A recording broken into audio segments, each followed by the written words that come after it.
بزرگ گزرے ہیں بشر حافی رحمۃ اللہ علیہ، بشر ان کا نام تھا، اور حافی اس لیے کہتے تھے کہ وہ ننگے پاؤں چلتے تھے، جوتا نہیں پہنتے تھے، ننگے پاؤں چلنے والے کو حافی کہتے ہیں۔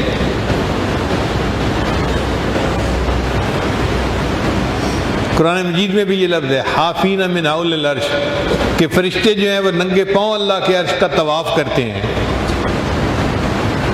یہ بشر حافی شرابی تھے، غفلت کی زندگی تھی۔ اللہ کی شان دیکھیں، ایک دن نیم بے ہوشی کی عالم میں چلے ہوئے جا رہے تھے کہ انہوں نے زمین کے اوپر ایک کاغذ پڑا ہوا دیکھا، اٹھا کے دیکھا تو اس کے اوپر اللہ کا نام لکھا ہوا تھا۔ تو عجیب لگا کہ میرے اللہ کا نام اور زمین پر پڑا ہوا ہے۔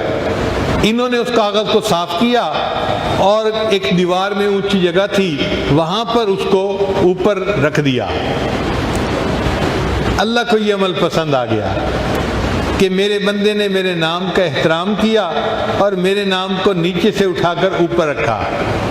یہ گھر واپس آئے، نشے میں تھے، وقت کے ایک ولی کو اللہ نے الہام فرمایا جا کر بشر حافی کو بتا دو تم نے میرے نام کو فرش سے اٹھا کر دیوار تک جو ہے اونچا کر دیا، میں تمہارے نام کو فرش سے اٹھا کر عرش تک پہنچا دیتا۔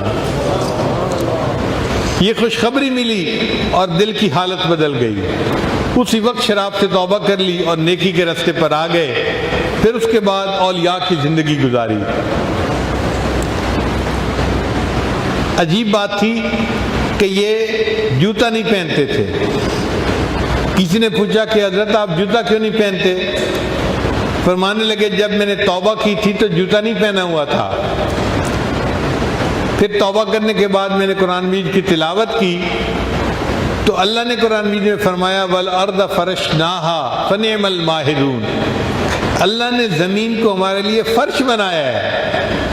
اب مالک الملک نے جس کو ہمارے لیے فرش بنایا، اس فرش کے اوپر جوتے سے چلتے ہوئے مجھے حیا آتی ہے، میں اس لیے جوتے نہیں پہنتا۔ تو ننگے پاؤں زندگی گزار دی۔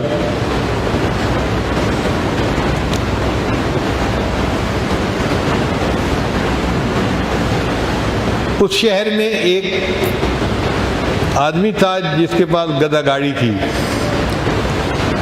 ایک دن وہ جا رہا تھا راستے میں کہ گدھے نے راستے کے درمیان میں لید کر دی، پیشاب کر دیا۔ تو گدھے گاڑی والے نے رونا شروع کر دیا۔ لوگوں نے پوچھا بھائی رو کیوں رہے ہو؟ کہنے لگا مجھے لگتا ہے بشر حافی فوت ہو گئے۔ اور جب پتہ کیا تو واقعی بشر حافی فوت ہو گئے تھے۔ لوگوں نے پوچھا کہ تمہیں کیسے پتہ چلا؟ اس نے کہا کہ میرا گدھا راستے میں چلتا تھا، جب پیشاب کی ضرورت ہوتی تھی یہ راستے کے درمیان میں نہیں کرتا تھا، یہ سڑک کے یا راستے کے کنارے پہ ہو کے کرتا تھا۔ میں حیران ہوتا تھا کہ اس گدھے کی عادت کیوں ایسے بن گئی۔